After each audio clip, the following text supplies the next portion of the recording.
So the women's SEC tournament has been over for a few days now, and are we surprised that the Texas Longhorns are the SEC champions of this year? Did you guys see that coming? Or did we all think that South Carolina, maybe LSU, had a chance of winning that SEC title? I'm going to be honest. I'm surprised. Do I think that Texas had the talent, or did I think that Texas had the talent to win? I did, but I didn't think that they were going to beat LSU. So let's talk about it. First of all, let's start off with that LSU versus South Carolina game. It always lives up to the expectations. So, Full Wiley did what vintage Full Wiley does. And why is that? Simply put, I think it's because she has gotten her confidence back. She's a junior now. And like Dawn said in her interview, I actually meant to do that. Well, maybe I'll do that later. But like Dawn said in her interview, Full Wiley is doing some of those things that they were trying to get her to do at South Carolina. So it's not all of a sudden that LSU has come in and it's been some magic. No, South Carolina has been preaching those things to her that she's simply doing now as a junior now at LSU. Because the truth of the matter is, no matter where you go, if it's a good program, then the chances are the coaches are going to be saying a lot of the same things, especially if you struggle with some of those things. They're going to notice that and they're going to harp on that. So this game goes to, even though South Carolina won, it was a huge confidence booster for Malaysia Full Wiley. So I'm happy for her. But let's talk about it before we really talk about her. Even though I really just did, right? But anyway, all right, so we saw Flau'jae start off at aggressive, getting to the free throw line. We know that in that first meeting that she missed those crucial free throws that could have put them up by 1 point. So she started getting to that free throw line and she knocked them down. I know that felt good for her. And then another thing is that not for LSU, but for South Carolina, Okot was getting what she wanted. LSU didn't have an answer for her. Just imagine if Okot would have started off at South Carolina. We easily could have been talking about her as one of those bigs that South Carolina likes to groom and likes to develop. But because they got a hold of her a little bit later, then you can tell that she still needs some development. She still has some work to do. Now, what I do like from Okot is I like my big girls just to bang. If you big, then you need to use your size, all right? But I do like her shot. That is a nice extension to her game. And it's not only that, it's pretty. Like, she got a pretty shot, especially for a center. So Okot was getting what she wanted, but Okot needs to learn how to finish better. It drives me insane. I cannot begin to tell you how many missed layups she has in the games. And I know that it drives Dawn Staley and her staff absolutely wild. So going back to Full Wiley, we see her that she started out as aggressive. You can, like I said, you can see her confidence. I think it was the Ole Miss game to where she started that second half. And I told y'all, if you go back in my videos, you will see where I said that was a huge confidence booster for Full Wiley starting that second half. You could just tell. And like I said, for a player like Malaysia, what she needs is confidence. She has to have a coach who believes in her, who, is hard on her, who's hard on her, don't get me wrong, but who believes in her and is allowing her to make those mistakes. That's the way that she's going to build confidence. Now, that's not to say that I think Dawn was wrong. That's not saying that at all. As I've said, she was on a championship team to where they could not afford to allow Malaysia to make those crucial turnovers when she was making them. So completely different. Not saying that Dawn should have allowed her to play through those mistakes. I think at times she did when she could, but there were certain times where you simply could not have her out on the floor because they're a championship team. They needed to win the game and you don't know what you were going to get out of her. All right. So We see that, oh, in that LSU South Carolina game, I remember this. The teams were not getting back in transition defense, and both teams were just scoring layups back, like left and right.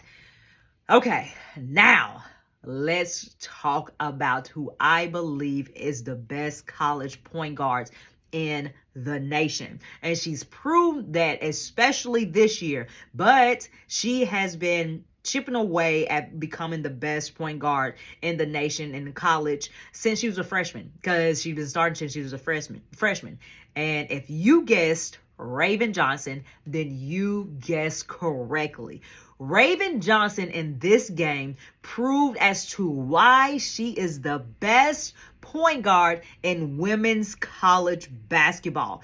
Not only because she was hitting big time shot after getting big time shot, and then would turn around, get a big time stop. Yes, that's important. And we see how Raven's game has evolved to her making those shots. You see her hit the turn around, little short range shot right there. You see her hit the threes. That was not a part of her game at the beginning, but because she lost early on in her career, it forced her to become that. So a lot of times we do not like the pain that comes with making us a better player or person, but it usually is beneficial at the end. And we can see how Raven experiencing that loss early in her career equipped her for moments like this, because not only does she, when Caitlin Clark waved her hand at her, she went to go work on that 3-point shot. It's not the prettiest, but she is confident in taking it, and confidence goes a long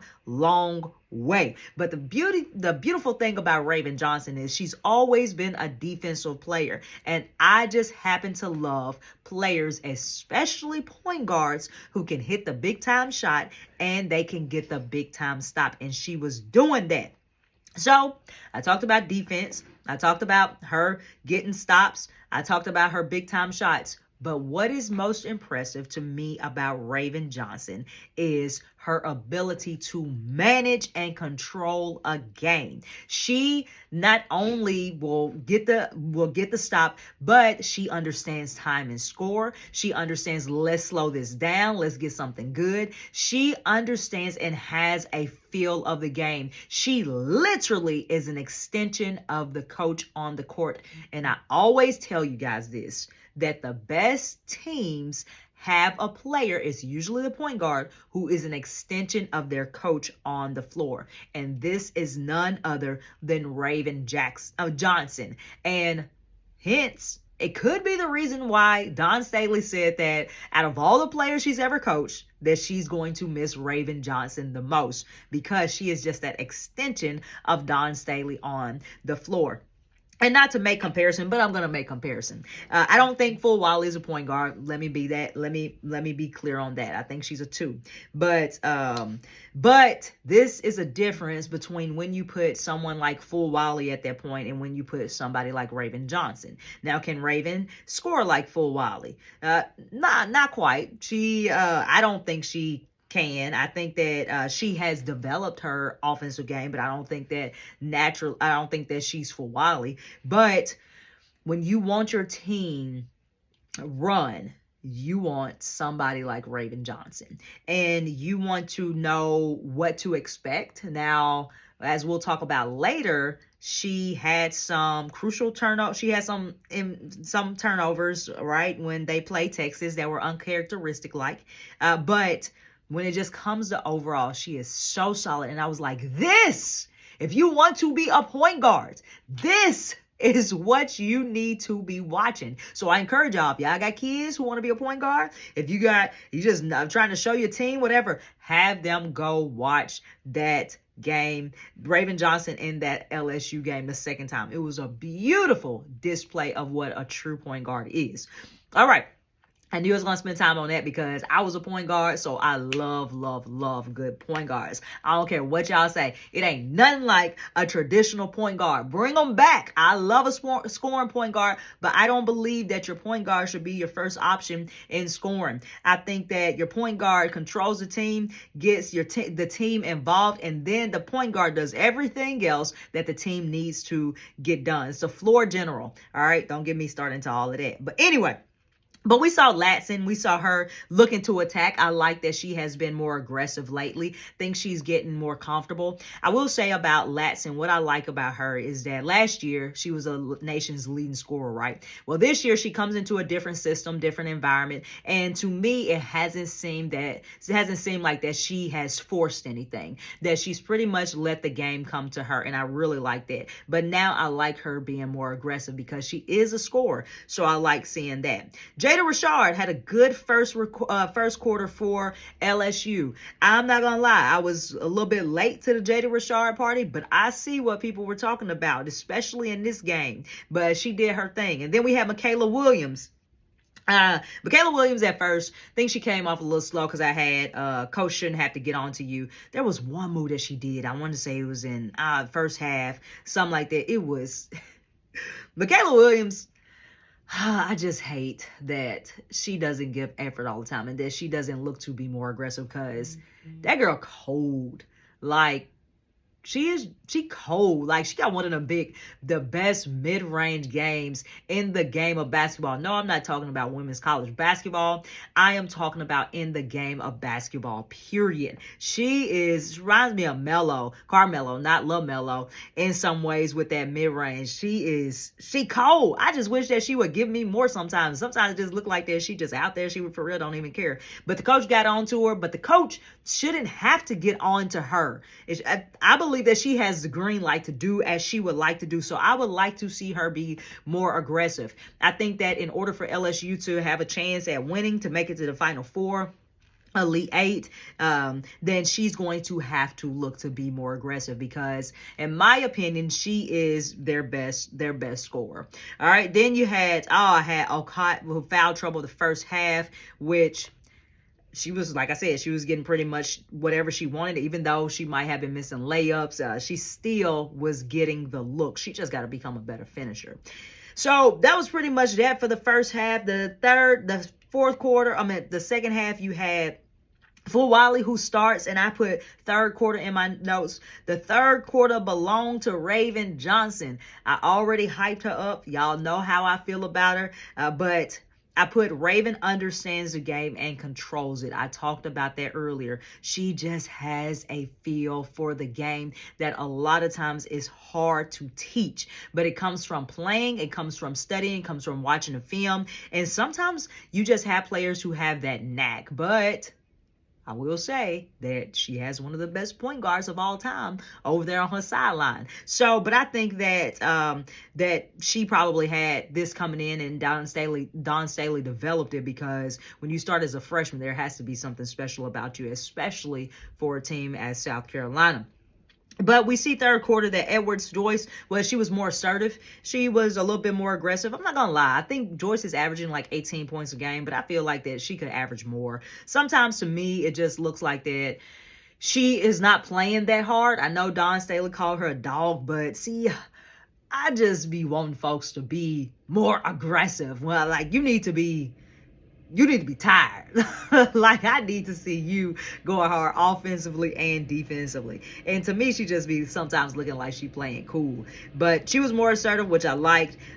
Full Wiley, this is one of the reasons that I took a note that she did not get as much playing time as she would like at South Carolina. And one of the things that she struggles with just in general, and I'm not gonna lie, I struggle with this, and I think a lot of your good athletes struggle with this, is that you get caught, or basketball players in general, but especially athletes for whatever reason, but she gets caught ball watching. So when she's off ball, then she's looking at the ball, and then man goes backdoor and gets a layup, and this can drive a coach absolutely bananas. I know that I drove my coach mad, and I know that I drove my coach bad, my bad. But but yeah, so we see Jada Rashard, she hit 2 big threes in there to keep LSU in the game. 2 timely threes. Big time players make big time shots. That's what my daddy always used to say, and we saw Jada do that.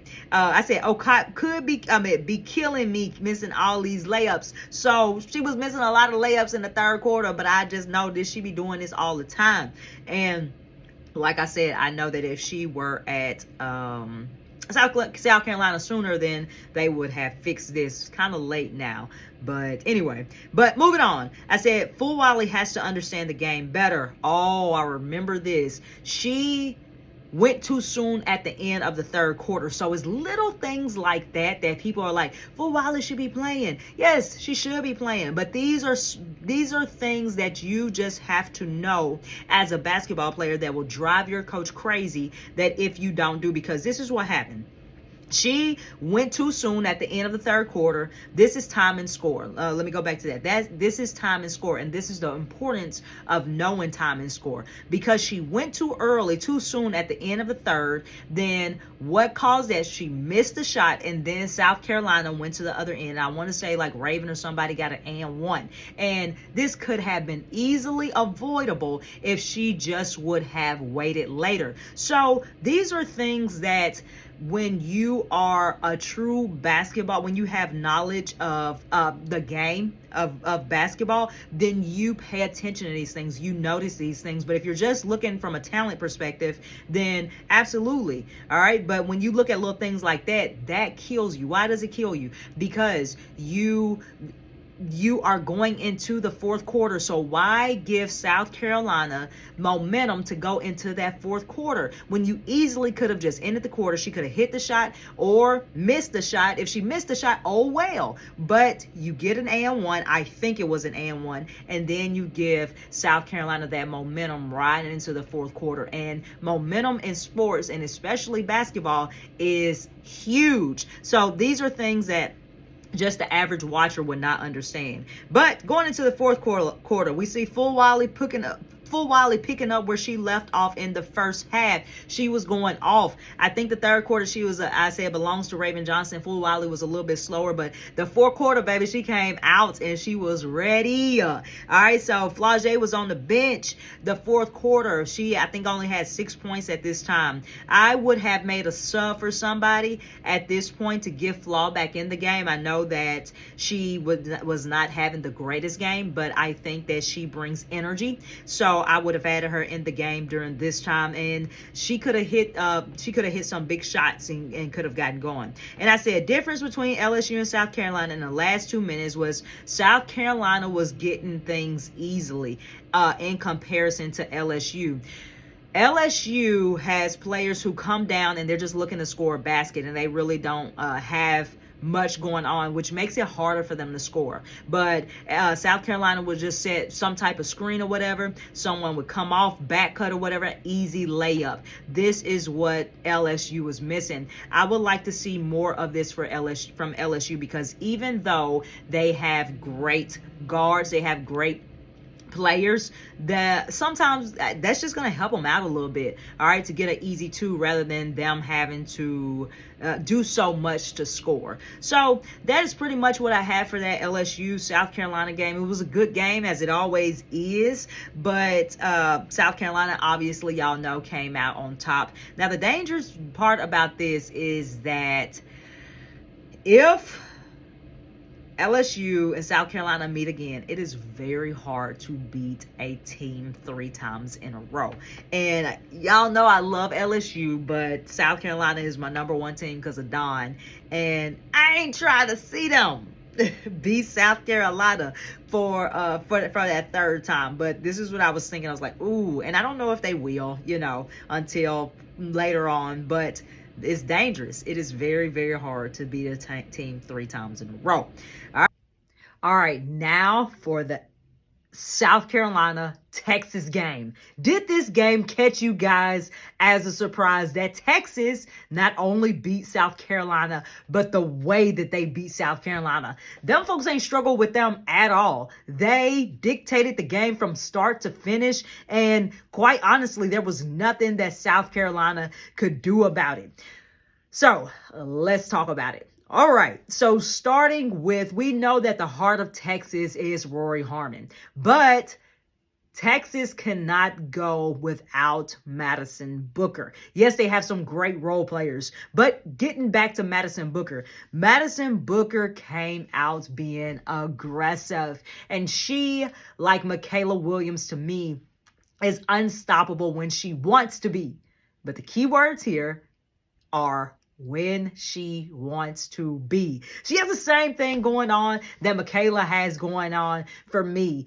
And it's just sometimes they play when they want to play and other times they don't. And if Madison Booker is not playing, then Texas struggles, even though they have some good role players and some of their other players. But Madison is their main scorer. So she came out being aggressive from the start, and that's what I like to see from her. And, excuse me, but we also saw just the whole Texas team in general coming out with a sense of urgency. That has not been the case the whole season. But when they play with a sense of urgency, they are a dangerous team for anyone, and that's what we saw. So we saw that Texas came out turning South Carolina over. South Carolina and the Louisville Duke game, if I'm not mistaken, was it Louisville Duke? I think it was Louisville Duke. Yeah, it was before that. So I end up catching the game like at the end of the first, something like that, probably like a lot of you guys.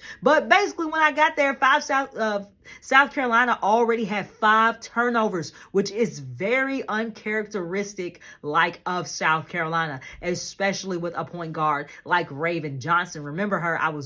Remember that I was bragging on her in that LSU game, but this game was a different story. Could it be that they had played 3 games in 3 days? Yes, it could have been, but guess what? So had Texas. So we're not going to use that as an excuse. For those people who say that I like to make excuses for Ole Miss or whoever has played several games in a row. Listen, if you play ball before, you know that eventually that catches up with you, especially if you're not used to it. But we saw that, yeah, Texas, they had a 5-second violation, which they lead the nation in, if I'm not mistaken. But one thing I want to say, I know I just talked about Raven being uncharacteristic, like as far as the turnovers, but this is what makes her such a good point guard. It's because I remember with that 5-second violation that Texas had, she easily could have panicked, could have thrown the ball in, and guess what? Chances were that it would lead to Texas scoring a basket. But what did Raven do? She held the ball. So what does holding the ball mean? Well, it means that, yes, it's a turnover, but it's not a turnover that leads to an easy basket for Texas. This is just basketball IQ in itself, and it's those little things that don't show up on the stat sheet that she does that makes her a stellar point guard.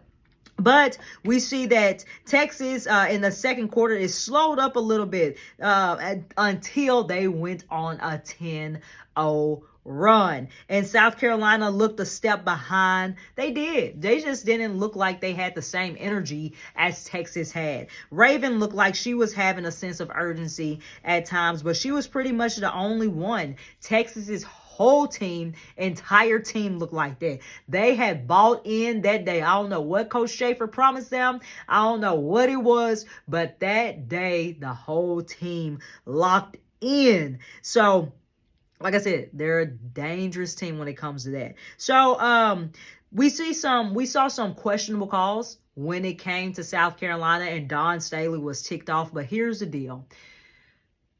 When you are playing hard, refs reward you whether the call is right or wrong. So if it's anything close, they're going to call it in your favor, because it's not they're thinking that they're rewarding you, but refs reward you when you are going hard. So I'm saying that to say that, yes, those calls were questionable. I think it was like a block and a charge, something like that. But the fact of the matter is, when refs see you playing hard with a sense of urgency, a lot of times the calls are going to go your way. And I think this was just a reward of Texas's playing hard. So I said that Madison Booker, I was raving about her, saying how she came out aggressively, but she was in foul trouble. She had 2 fouls in that second quarter, and she sat out. But guess what? During the time she was sitting out, Texas extended that lead, and so that's how you know that they were a dangerous team that day, because you had Rory Harmon, who hit 2 big threes. You had Aaliyah Crump. You had Lee. You had everybody doing their part. Oh, not Okot. The big girl. Why am I going blank? Why am I going blank? Oh my gosh, that's gonna come to me. But anyway, yeah, you had her. Everybody, I mean, just everybody. I said it already. But in the third quarter, we see that after the second half that South Carolina tried to make a slight push and they cut it to 13. But every time they tried to cut it, Texas had an answer for them. Like, South Carolina was not able to get stops. Texas just answered the call every time. And so when you score, you got to be able to get a stop. And we used to do a drill when I was in college, and it would be, stop, score, stop. And then how many times, that you get a stop, how many times you score. But the key to the scoring is no good if you can't get stops. So that's what South Carolina could not do. They simply could not get the stops that they needed. And so in the fourth quarter, we see South Carolina, like I said, kept trying to get to the lead. They would get it to 11, but they couldn't get the stop. We see that Okot scored her. Now, this is a big one right here. And this is simply unacceptable, because there's no way that you are this tall and you're not getting the offensive rebound putback, that you are not getting fouled. There's no way that Okot should have scored her first 2 points in the fourth quarter. That is absolutely absurd, and South Carolina simply cannot win that way. That's a lack of aggression. That is simply not doing your part. I could go down there and score 2 points, get an offensive rebound, and put it up against her, against whoever's down there. All right. But I'm saying that to say, in all seriousness, that's simply unacceptable. So that says a lot in itself. We see that South Carolina was not South Carolina-like. They were 11 of 19 from the free throw line. And this isn't, those are controllables right there. Now, you can say that Texas played great defense. You can say all of that. But Texas cannot play defense on a free throw. It is a free throw. Yes, they could have worn them down, absolutely, but 11 of 19 simply is not going to cut it when you're playing a good team, especially a good team where you're trying to cut into the lead, or a good team who is just firing on all offensive prowess that night, as Texas was. So we had, I said South Carolina had that uncharacteristic turnover, and Joyce was throwing it into Raven at one point, and Raven was standing there, and Joyce just threw it, and Raven just stood there, and I think they went the other way and scored, or maybe the ball went. Scored, because I remember Raven jogging back, and it was just what is going on with you guys? And I think that was just one of those games too, where they tried to make a slight push, but they were ready for the game to be over with. So you can say what you want to say about this game. Texas earned it. It is what it is. I'm not taking anything away from Texas. Texas can beat or compete with anybody when they are playing Texas style basketball. It is hard to beat a defense that is tenacious, that is relentless. I don't care how good your offense is. And so South Carolina simply did not answer the call. Texas punched first, and they punched the entire game, and there was nothing that South Carolina could do about it. So it was not actually, I was tired, so I watched the game later. I missed it the first time. I recorded it, and my friends said, don't even waste your time watching it. From that point, I still had hope that South Carolina was going to come back, but when she said that, I was like, well, now I know what happens. But, that was that. Unfortunately, it was not a good game, but it was a good SEC tournament. We did see some good basketball. And I want to compliment Texas, because you would have thought that they were the more sluggish team, because they had played Ole Miss later after that South Carolina LSU game, and they were not able to get as much. Well, I don't want to say as much worse, but they weren't. That's just the fact of the matter. But they came out like the team that played early that morning, like they had energy. So I commend Texas.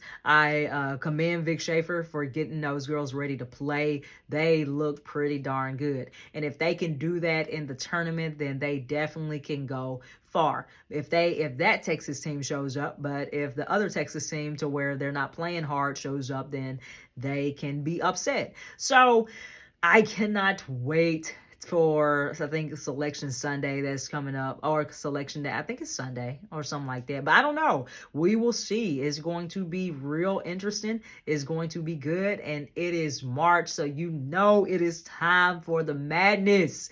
This March, this April is going to be bananas. I think that if the teams that we know can play the way that they are supposed to play, I think that they will be in the Sweet 16 and the Elite Eight. But if they don't, then they can be upset. So I look forward to it. I know we got a few days. I guess I'll catch some of the men's games. But anyway, I enjoyed this. Let me know you guys' thoughts. Let me know who you have as sleepers. I didn't watch much of the ACC or anything like that. But yeah, just let me know who I might be sleeping on, who I need to talk about. But let me know what your thoughts from Texas, LSU, Ole Miss, who is competing right now. And you cannot count them out. You cannot. They had a good showing. Kentucky had a good showing. Like I said, Tennessee, like I said, I think it's a wrap for them this year. But it'll be interesting to see how they move forward as well. So yeah, let me know what you guys think in the comments. And as always, I appreciate y'all watching.